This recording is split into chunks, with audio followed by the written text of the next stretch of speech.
তো ভাই trailer launch হয়েছে পুষ্পা 2 এর। এবারে ট্রেলার কেমন এবারে কথা বলা যাক। আমি Arka, welcome to the new video. Fire নয়, পুরো ওয়াইল্ড ফায়ার। এই মুভির যে হাইপ ভাই, 10,000 ফ্যান্সদের সামনে ট্রেলার লঞ্চ করেছে বিহার পাটনায়। আর সবথেকে বড় ব্যাপার হলো ট্রেলার লঞ্চ করবে বলেছিল 6টা 3-এ, আর ঠিক ট্রেলার লঞ্চ করেছে 6টা 3-এই। তো পুষ্পা ভাইয়ের পাওয়ার তো মানতে হবে। তো যদি বলি ট্রেলারের কথা, এক কথায় সেরা। পুষ্পার পাওয়ার এবার ইন্ডিয়াতে নয়, ইন্ডিয়া ছেড়ে গোটা ইন্টারন্যাশনালি হবে। কারণ ট্রেলার দেখে যা বোঝা যাচ্ছে, পুষ্পা একটা হলুদ কোট পরে কিছু ইন্টারন্যাশনাল গুন্ডাদের সঙ্গে লড়ছে, তাও আবার কুরুলের সঙ্গে।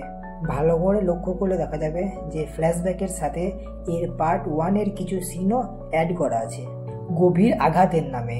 তবে সেই গভীর আঘাত ছেড়ে পুষ্পা এখন ব্র্যান্ড হয়ে গেছে। তাই এবার পুষ্পা তার শত্রুদের সাথে কীভাবে বদলা নেবে সেটাই হচ্ছে দেখার বিষয়। এমনকি তার পুরনো শত্রু ফাহাদ ফাসিল মানে ভবর সিংয়ের সাথে সে কীভাবে বদলা নেবে, আর ভবর সিংই বা কী করে পুষ্পার সাথে বদলা নেবে সেটাই দেখতে হবে। কারণ পুষ্পা এখন যে লেভেলে থাকবে, সেখানে তাকে মারা কেন, তার গায়ে হাত দেওয়াও অনেক বড় ব্যাপার হয়ে যাবে।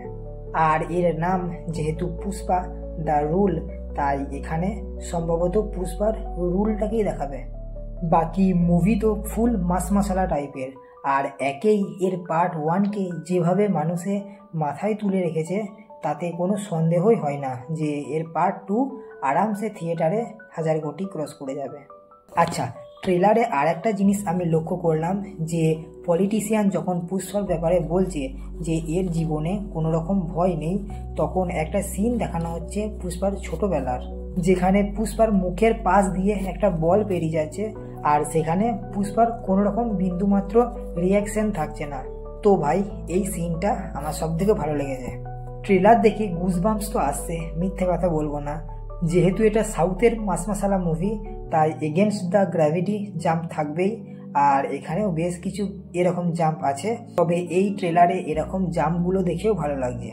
তো ট্রেলার পুরো ওয়াইল্ড ফায়ার ছিল। এবারে দেখতে হবে মুভি কেমন। আবার দেখা হবে নেক্সট ভিডিওতে। বাই, সাবস্ক্রাইবটা করে দাও।